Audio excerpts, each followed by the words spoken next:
starting our journey to make a concrete planter mold. The idea is we're going to make a mold that looks just like an antique planter box, or actually an apple crate box. What we're after is old growth pine wide plank, which is very rare.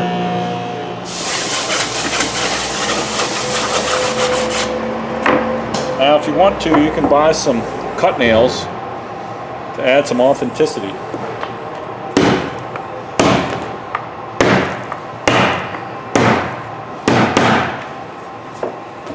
Now if your wood doesn't come with enough saw blade marks in, you can actually add your own using a saw. Bend it like this.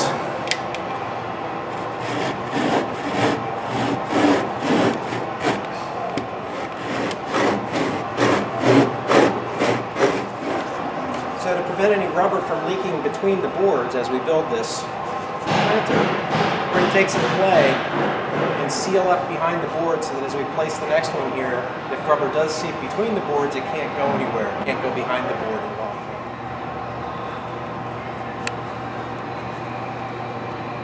We always warm the clay up a little bit just so it's very squishable. It goes in there. So now you can see we've sealed that edge there. So now if rubber does seep in between the two boards, it can't go anywhere behind them. Now we want to make simulated metal on the corners of the boxes. And Mark found this, it's like a expanded polyurethane vinyl piece. One side has a texture that kind of looks like leather, but the other side actually has a very, like a stipple texture that could look like metal. So that's the side that we're actually going to use. We're going to cut strips that are about 3 inches wide and bend them around each corner. Now in order for us to get our faked galvanized corners stuck before I nail them, I'm going to line them up, and I'm going to use my hot melt glue gun to glue this vinyl flooring into place.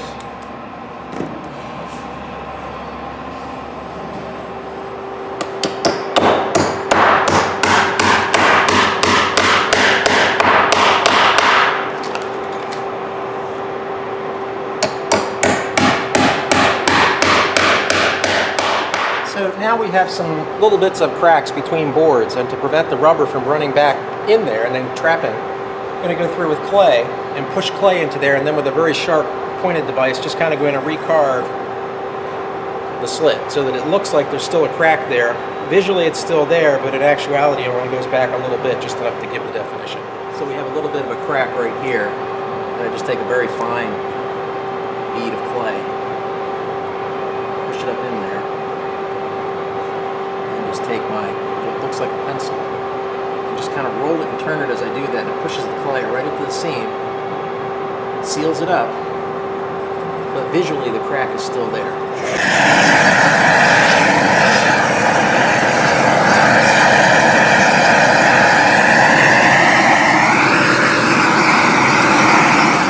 Okay, to kind of recap where we are now, we've built an inner box.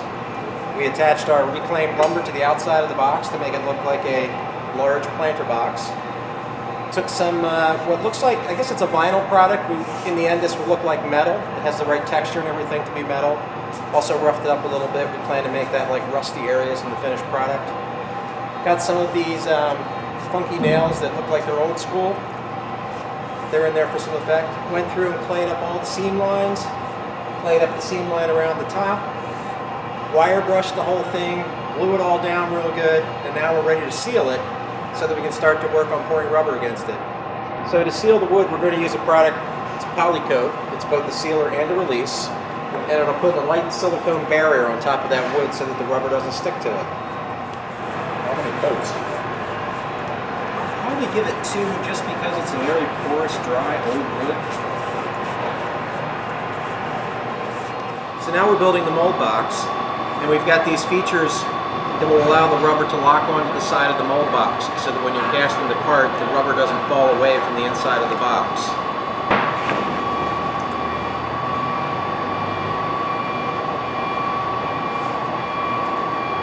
So I've made up this little fixture here that's the right height and width, and now if I screw this on here in this position, when I take this away, I end up with a little wraparound feature that we're going to have on the top side of the mold to hold it to the inside of the mold box. Now we've screwed the box to the bottom board, and we have just a little gap here that we're going to go ahead and fill with clay. Again, just so no rubber runs underneath, and make the edge of that rubber mold a little raggedy. We want it to be a nice square corner though. Okay, now we put the mold box back on the bottom board, and we've clamped it in position, spacing it roughly 1 inch all around, so we'll end up with about 1 inch thick of rubber all around the box.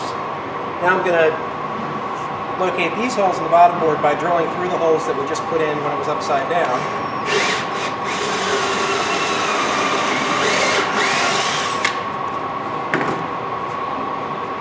Then we're going to take a through bolt, a washer,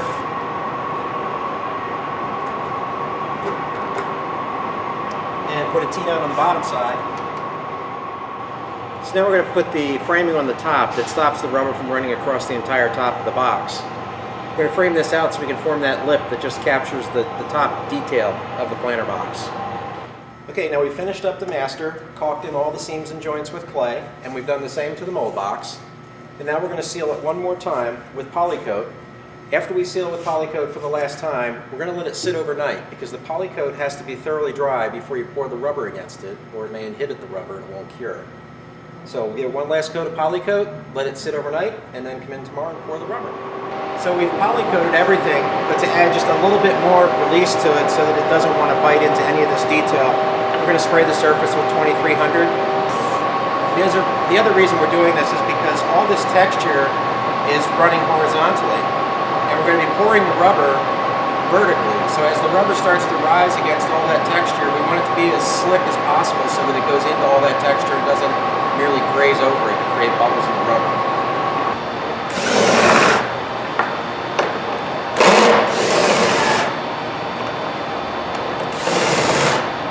So now we're going to start mixing the rubber. We're going to need probably about 2 80-pound kits. It's a little bit too much rubber to mix in one batch. So we're going to mix in multiple batches. A 5-gallon pail holds about 40 pounds of liquid, but we can't fill it to the top because we have no room to actually stir it. So we'll probably do about 25 to 30 pound mixes, one at a time, and just keep pouring them into the mold until we're finished. When you mix, you want to try and mix stirring in a figure 8 and also scraping the sides and bottom of the pail as you mix. How long do you mix it for? I usually count in my head to 100, just so that I'm mixing consistent batch to batch. So now you're at 65, right? I'm at 80. Okay, so now we're ready to pour. We've tilted the mold up. The reason we're doing that is this wood has a lot of texture in it. So we want to try and get the rubber to rise up and then flow kind of with the texture as it fills it out so that we don't create too many bubbles over it. Once we get it very full, we'll pull the wood out and drop it down to level and finish it off. So you can see how I'm trying to pour into the lowest corner of the box, and I'm also pouring slowly so that the rubber doesn't splash all over the place and essentially trap air bubbles against the model. I'm trying to have it drip all the way down to the bottom and fill from the bottom up so that it chases any air that's against the model up before the rubber so that it doesn't get trapped under the rubber. So we did spring a small leak here, and it may be because we tried to put the clay gasket in and some of it fell out, some of it stayed in, so that it might be holding it open a little bit. But we'll just take some warm clay and tuck that in there to stop it.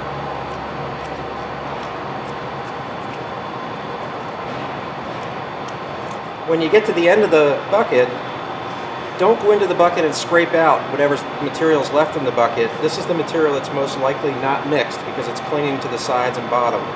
Just pour out whatever comes out naturally and stop. Whatever is left in the bucket will cure overnight, and you can peel it out the next day and reuse the buckets. As long as you're pouring rubber into rubber, you're okay, so I always try to stay just behind the leading flow.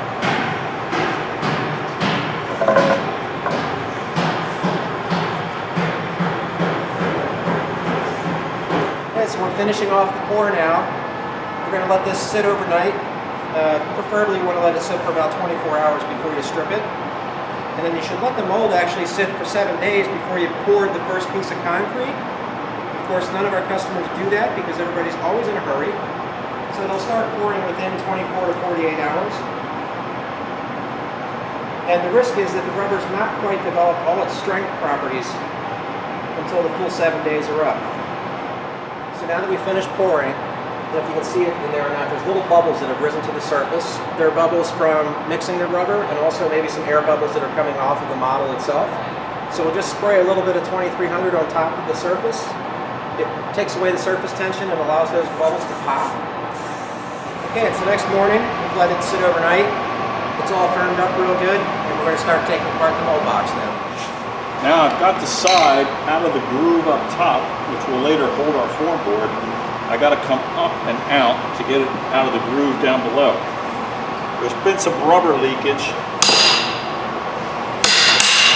which acts as a great glue. Now I just need to go up with it. As you can see, it's coming up, the inner mold is moving. There we go. Pop it out. Okay, so now we've got all the mold box torn apart. We turned it upside down. We're going to start working it loose from this side, get all of this loose, and then take it from there. So now we've got this whole thing loosened up all the way around. And now we're going to pick one of the corners, and we're going to make a cut along the edge of that vinyl that's going to be our metal when we're finished. So if I pry this back, you can see down in here. Okay, so now as I pry this back, I'm looking for the edge of the vinyl. That's going to be where I make my cut.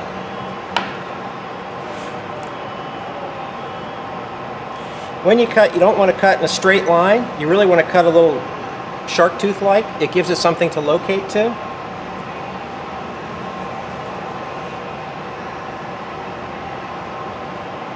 And this is 7445, so this is a pretty hard rubber, a little bit tough to cut.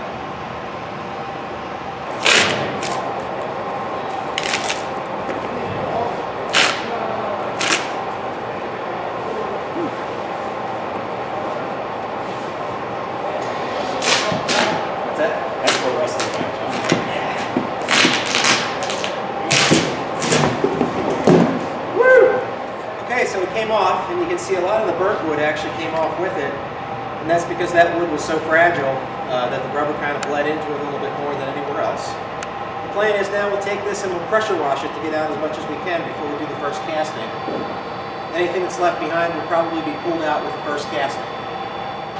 Okay, so we've taken all of the boards and cut them to size, and then we just kind of cleaned up the edges so they fit back in a little better. If you remember, we put a fillet inside all those boards there, so we're allowing clearance for that.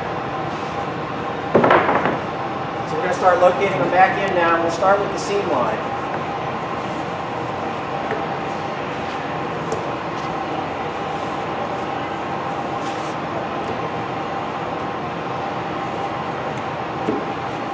Okay, here's a close-up of how that parting line works. You can see how we can pull it apart.